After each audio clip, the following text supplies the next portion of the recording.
Sur DFM 930, j'ai le plaisir de retrouver Cindy Trier. Bonjour Cindy. Bonjour Jean-Pierre. On va vous retrouver comme ça pendant quelques jours, non pas pour vos chroniques consacrées au monde du travail, mais plutôt sur un livre, deuxième livre écrit par Cindy Trier. Il s'agit de votre deuxième roman. Alors qu'est-ce qui vous a donné l'envie de reprendre la plume après avoir écrit « Et j'ai donné son nom à une étoile ».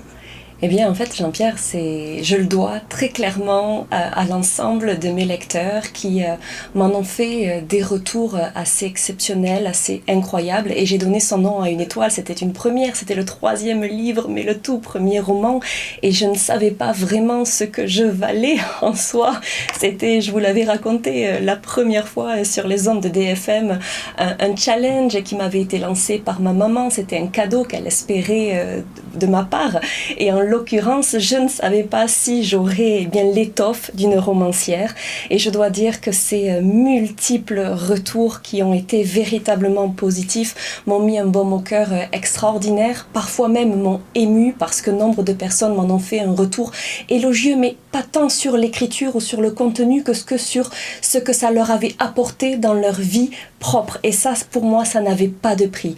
Et puis la seconde chose qui très clairement m'a poussé à reprendre la plume, c'était, je crois, ce besoin viscéral que de mettre des mots sur les mots. Très clairement, vous l'avez compris, la teneur de mes ouvrages repose sur des parcours de vie qui ont été quelque peu abîmés, et c'était pour moi une manière que d'aborder des sujets tabous, mais de le faire malgré tout sans retenue, pour permettre au lecteur de se projeter dans une histoire qui pourrait très bien lui arriver, ou qui a pu arriver à ses proches. Du coup, c'était pour moi ces deux choses clés qui m'ont porté à reprendre la plume.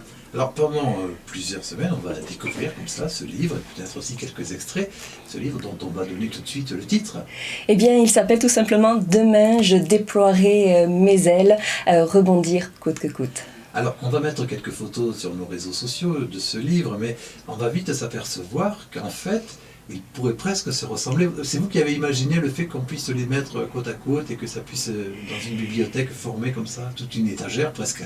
Mais c'est tout à fait ceci, en fait. Lorsque je me suis mis à réécrire cette histoire, je me suis rendu compte que quand bien même l'histoire n'avait strictement rien à voir avec les personnages de la première histoire, eh bien pour moi, je me suis vite rendu compte qu'il y avait comme un fil commun, comme un dénominateur commun dans le registre d'écriture.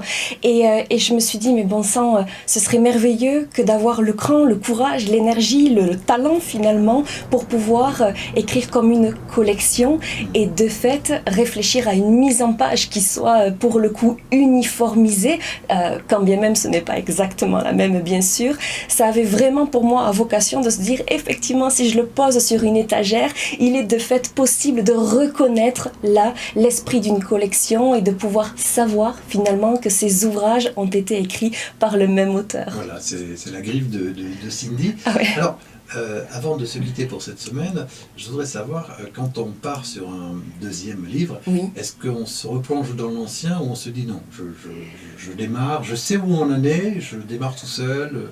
Alors c'est une question extrêmement pertinente. Pour le coup, je n'ai absolument pas relu mon premier livre. D'une part parce que je crois que quand on y travaille d'arrache-pied durant des mois, on s'imprègne pour beaucoup de l'histoire et je ne voulais pas de redondance. Je ne voulais pas prendre le risque de me laisser réhapper par l'histoire d'autres personnages. Donc de fait, je n'ai pas relu l'ouvrage avant d'écrire celui-ci pour repartir quelque part sur une toile blanche.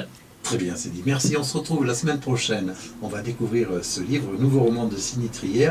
Demain, je déploierai mes ailes. Il y a une petite phrase supplémentaire qui est « Rebondir coûte que coûte ». À la semaine prochaine. Merci.